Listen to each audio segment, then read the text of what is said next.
بسم اللہ الرحمن الرحیم۔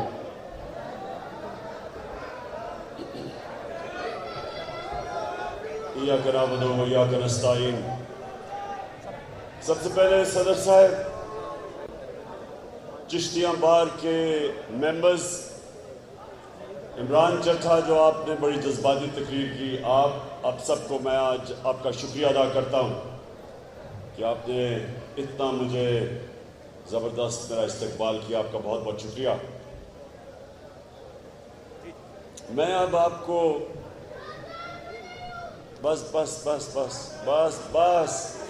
سنو میری بات۔ اب دور سے آیا ہوں آپ کے پاس، دیر کے بعد چشتیہ میں آیا ہوں، تو میں یہ چاہتا ہوں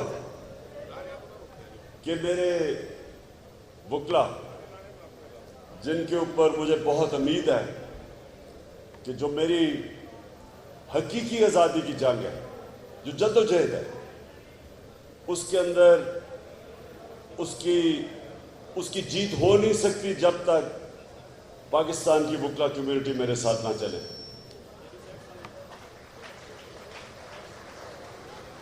ہم نے ابھی نعرے لگائے کہ پاکستان کا مطلب کیا تھا۔ اب ہم سب کو ایک چیز سمجھنی ہے کہ لا الہ الا اللہ ایک دعویٰ ہے آزادی کا۔ جب آپ یہ دعویٰ کرتے ہیں اللہ کے سامنے کہ تیرے سوا کوئی خدا نہیں، تو اصل میں آپ ایک اپنی آزادی کا دعویٰ کرتے ہیں۔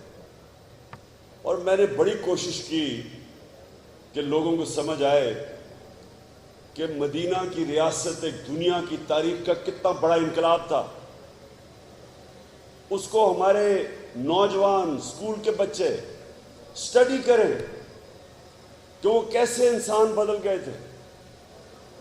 قرآن کی آیت ہے، اس کا یہ بہت شور کر رہا ہے، یہ ذرا اس کو پیچھے کرو، بند کر دو، ڈرون کو بند کر دو، پیچھے کر دو۔ دیکھیں بس ٹھیک ہے دیکھیں، ایک قرآن کی آیت ہے، اللہ کہتا ہے کہ میں کبھی کسی قوم کی حالت نہیں بدلتا جب تک وہ قوم خود اپنی حالت بدلنے کی کوشش نہ کرے۔ انسانی معاشرہ جو ہے وہ بدلتا تب ہے جب وہ انسان فیصلہ کرے کہ ہم نے اپنی حالت بدل لی، نہیں تو اللہ ویسے ہی رکھتا ہے۔ واضح ہے قرآن کی آیت میں کہ کوئی تبدیلی نہیں آئے گی۔ آپ جتنی مرضی جا کے نمازیں پڑھیں، حج پہ جائیں۔ جب میں گیا ہوں مکہ مدینہ، سب سے زیادہ مجھے پاکستانی ملے ہیں وہاں۔ آپ آزما کے دیکھ لیں، سب سے زیادہ، ایک خاموشیاں، سب سے زیادہ آپ کو وہ پاکستانی ملیں گے۔ لیکن حالت بدلتی نہیں ہے ملک کی۔ مقروض ہوا ملک قرضوں میں اور گرتا جا رہا ہے۔ ملک کے بڑے بڑے ڈاکو پر بیٹھے ہوئے ہیں، قانون ہے نہیں، انصاف ہے نہیں۔ کیسے انصاف ہو اگر بڑے بڑے مجرم آپ کے اوپر آ کے بیٹھ جائیں جنہوں نے کھل کے ملک کو لوٹا ہوا ہے؟ وہ معاشرہ کیسے آگے بڑھ سکتا ہے؟ کیونکہ جب تک ہم یہ فیصلہ نہیں کریں گے کہ ہم اپنی حالت بدلنا چاہتے ہیں، اور لا الہ الا اللہ دعویٰ ہے اللہ سے کہ اللہ میں تیرے سوا کسی کو خدا نہیں مانتا، اس کا آگے چلے جائیں کہ میں جب بھی میں اپنے ضمیر کا سودا کرتا ہوں، میرے ضمیر کی قیمت لگ جاتی ہے، پیسے لے کے لوٹا ہو جاتا ہوں، خوف آ جاتا ہے، ایجنسی سے دھمکی مل گئی، میری جان نہ چلی جائے، میری نوکری نہ چلی جائے۔ یہ سب شرک ہے میری نظر میں، کیونکہ جب آپ رائے حق سے اترتے ہیں، کسی بھی بت کی پوجا کرتے ہوئے، چاہے وہ پیسے کا بت ہے، چاہے وہ خوف کا بت ہے، میری نظر میں وہ شرک ہے۔ ایک منٹ بس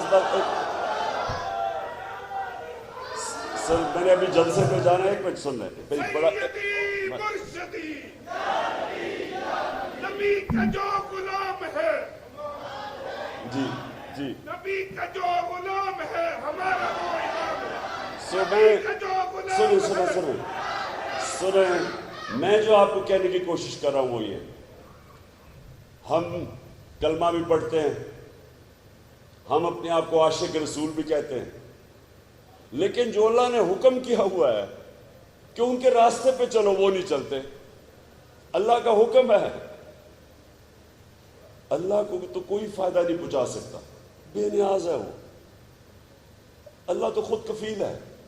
اس کا حکم ہے کہ جب آپ نبی کے راستے پہ چلتے ہیں آپ اپنی بہتری کرتے ہیں، اور مدینہ کی ریاست میں یہ ہوا تھا کہ انہوں نے جب ان لوگوں نے نبی صلی اللہ علیہ وسلم کی سنت پہ جب وہ چلے تو وہ جن کی حیثیت ہی کوئی نہیں تھی انہوں نے دنیا کی امامت کی، اور یہ ورلڈ ہسٹری کا حصہ ہے۔ یہ کوئی ایسی چیز نہیں کہ جو آپ کہیں کہ جی یہ کوئی کہانیاں ہیں۔ فال آف رومن ایمپائر بڑی کتاب ہے، اس کے اندر پورا چیپٹر ہے کہ کیسے ایک انقلاب آیا اور ایک دم 2 سپر پاورز اس کے سامنے بیٹھ گئی، اور ہم یہاں مجھے افسوس سے کہنا پڑتا ہے کہ ہمیں پاکستانیوں کو جو ملک ہی بنا تھا اسلام کے نام پہ اور نعرہ تھا کہ لا الہ الا اللہ، اور ہمیں وہ سمجھ ہی نہیں ہے اس انقلاب کی۔ اور یہی وجہ ہے، آپ اگر آج میرے سے پوچھیں کہ کیوں نہیں وہ ملک، ہمارا ملک آج ایک عظیم ترین ملک بنا، آج سے 50 سال پہلے 60s کے اندر مجھے یاد ہے یہ پاکستان کتنی تیزی سے ترقی کر رہا تھا، ہم تو اسکول میں تھے تب، ہر طرح پاکستان یہ سارے ایشیا میں وہ ملک تھا جو سب سے تیزی سے آگے جا رہا تھا۔ انٹرنیشنل سٹینڈرڈز کی یونیورسٹیز تھیں، انجینئرنگ یونیورسٹی، باہر ساری ڈگریز ہماری ایکسیپٹڈ تھی، بینکرز ہمارے انٹرنیشنل کوالٹی کے تھے۔ پاکستان کی جو ایکسپورٹس تھی 60s میں وہ 4 ایشین ٹائیگرز کے برابر تھی، ہماری جو صنعتی پیداوار ایکسپورٹس ہانگ کانگ کے برابر تھی۔ یہاں ہمیں ویزے کی ضرورت نہیں تھی، آپ کے دنیا میں جدھر مرضی چلے جائے ہرا پاسپورٹ میں آپ ٹریول کر سکتے تھے۔ تو وہ جو نیچے اب وہاں آئے ہیں اور نیچے گرتے ہی گئے ہیں، اور خاص طور پہ یہ جو اوپر آ گئے ہیں، آپ سارے پاکستان کے 30 سال کے بڑے بڑے ڈاکو اوپر بیٹھ گئے ہیں، تو آگے تو کوئی امید نہیں ہے، ان کے نیچے تو آپ نہیں کبھی کامیاب ہو سکتے۔ اور یہ آئے بھی کیسے ہیں؟ چور دروازے سے، بیرونی سازش کے تحت چوری کا پیسہ خرچ کر کے لوگوں کے ضمیر خرید کے آج اوپر بیٹھ گئے، اور کہتے ہیں جی اوہو عمران نے پتہ نہیں فوج کی توہین کر دی، کہ چوروں کو میں کہہ رہا ہوں کہ کبھی یہ بھی آرمی چیف کو اپوائنٹ کر سکتے ہیں۔ جو نواز شریف وہ ایک ایبسکونڈر ہے جسٹس سے، وہ سزا یافتہ ہے۔ کئی دنیا میں سنا ہے کہ اس طرح کے آدمی آپ کے بڑی بڑی تعیناتی کریں، بڑی بڑی پوسٹنگ سے رہیں، کئی دنیا میں سنا ہے۔ زرداری اس تو انٹرنیشنل فیم کا ڈاکو ہے، باہر اس کے اوپر کتابیں نکلی ہوئی ہیں اس کی چوری پہ۔ کیا ہمارا یہ مستقبل رہ گیا کہ اس طرح کے چور ہماری زندگی کے فیصلے کریں اور ہم چپ کر کے تماشا دیکھیں؟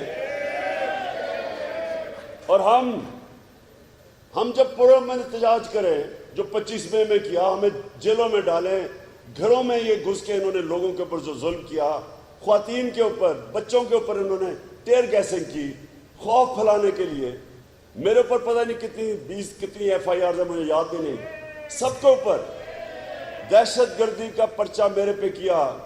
آپ یہ سوچیں کہ ساری دنیا میں مجھے کبھی اتنی پبلسٹی نہیں ملی، دنیا میں سارے فرنٹ پیج پہ گیا جی عمران خان کو دہشت گرد، کس چیز پہ؟ کہ میں یہ کہہ رہا تھا کہ کسٹوڈیل ٹارچر تھی، شہباز گل کو جیل میں ٹارچر کیا۔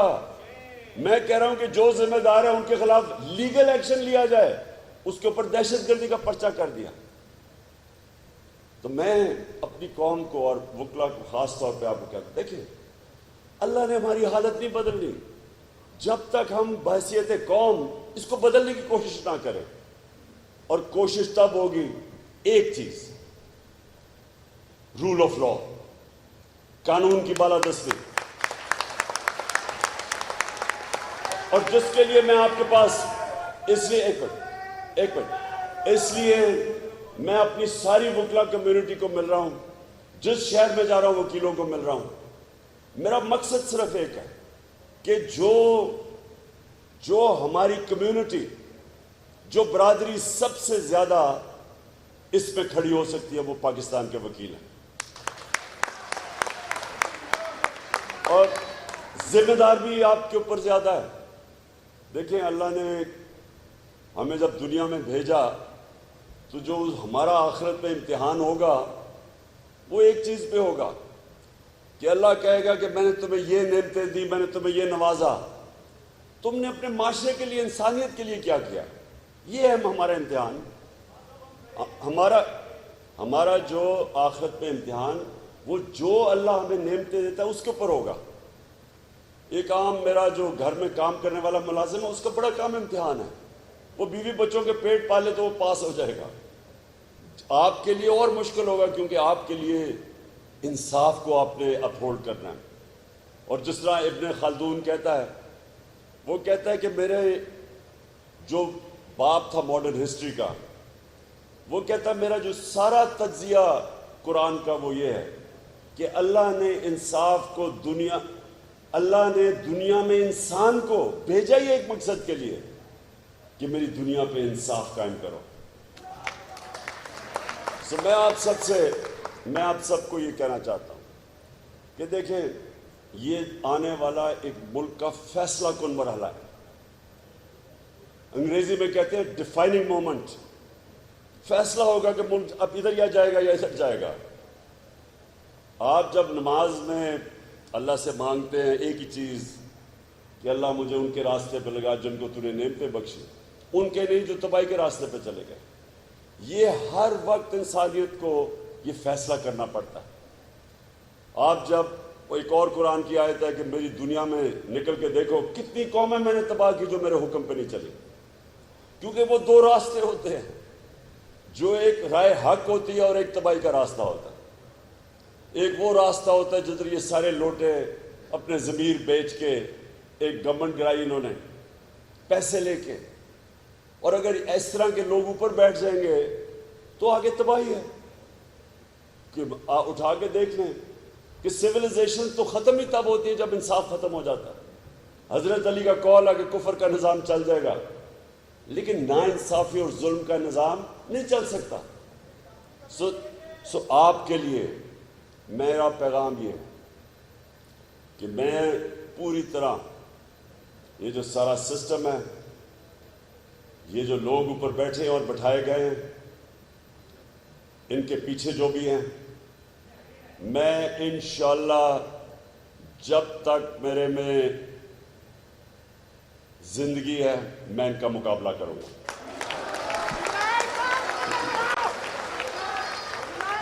اور میں یہ چاہ رہا ہوں کہ آپ سب نے میری ٹیم بننا ہے. اور انشاءاللہ میں یہ بھی آپ کو بتا دوں کہ کبھی میں نے اپنی قوم میں یہ بیداری نہیں دیکھی، یہ شعور نہیں دیکھا جو آج میرے لوگوں میں ہے. کبھی نہیں میں نے یہ دیکھا.